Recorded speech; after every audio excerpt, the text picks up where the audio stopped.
राजा दशरथ जी के अधिको भावे, राजा दशरथ जी के अधिको भावे। अपने ओसरवा से मोती लुटावे, अपने ओसरवा से मोती लुटावे।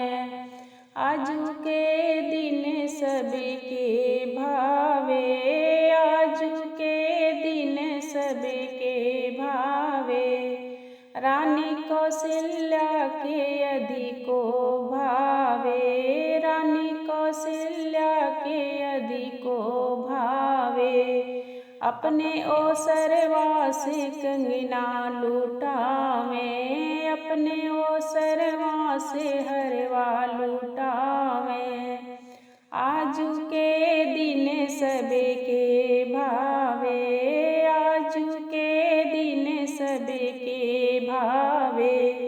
राम लक्ष्मण के अधिको भावे, राम लक्ष्मण के अधिको भावे। अपने ओसरवा से मोहर लुटावे, अपने ओसरवा से मोहर लुटावे। आजू के दिन सबके भावे।